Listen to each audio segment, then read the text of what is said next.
Poon ay sinasayaw.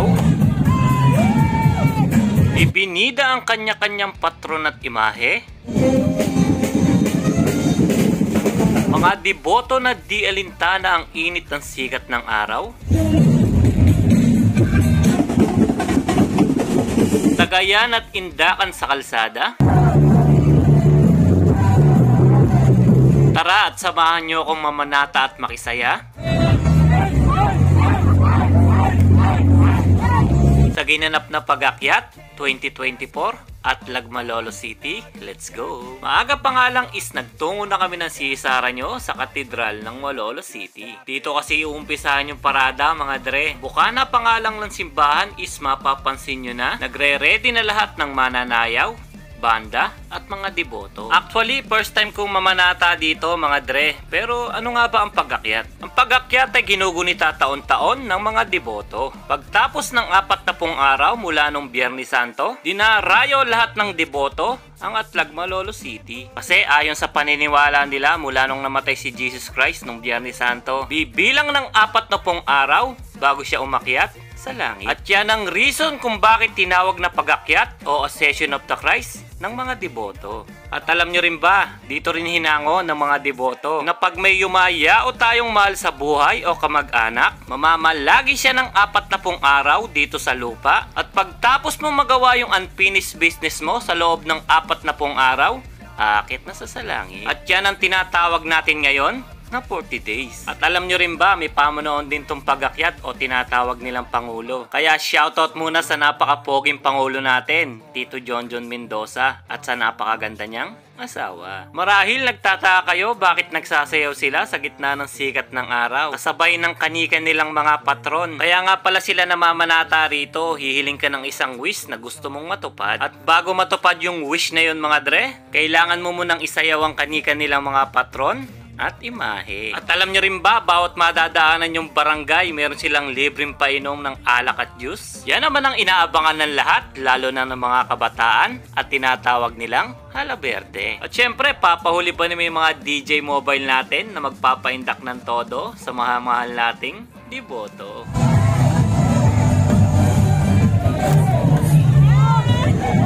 At napaka-energetic na mga banda na nanggaling pa sa iba't ibang klasing lugar.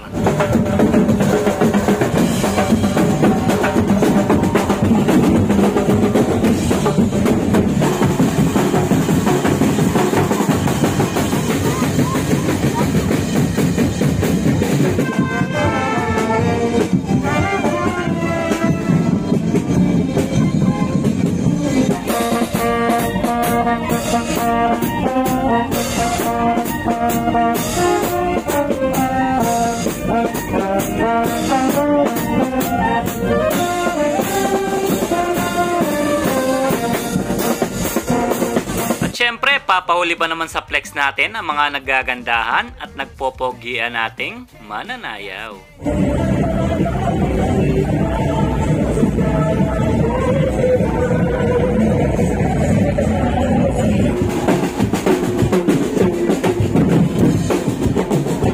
At siyempre, big salute din sa mga marshal na nagsasaayos ng batas trapiko.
ba talagang inaabangan at pinaghahandaan ng mga tiga Malolos yung pag-akyat na ganito? Ayon sa nakausap nating Marites mga dre, 6 na lechon, kulang 1 milyon ang nagastos ng Pangulo ng pag-akyat. Pero di alintana ang gastos sa sayang maidudulot at experience sa pag-akyat na ganito. Bata man o matanda, pwede kang makisayaw at mamanata dito mga dre.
ba mga dre, ito yung kahanga at kapupulutan mo ng aral sa kanila. Kahit gaano kagaslaw ang mga kilos mo't sayaw, guess what mga dre, walang nag-aaway at nagkakainitan dito. Di alintana ang init ng panahon at sakit ng katawan, yan ang tunay na bayanihang namamanata. At alam nyo ba mga dre, halos karamihan ng imahe at puon dito ay humigit kumulang 100 taon na ang tanda. Yan yung ikahanga mo sa mga kababayan nating namamanata. Kahit minsan nakakagawa tayo ng mga kasalanan at hindi tama sa mata ng Diyos, pero di sila nakakalimot mamanata at magbalik loob sa Diyos nating lumikha. But wait, there's more. Sila lang ba makaka-experience kung paano iindak at isayaw ang kanika nilang mga patron? Dahil nag-wish tayo mga dre, syempre magsasayaw din tayo ng isa sa mga patron nila.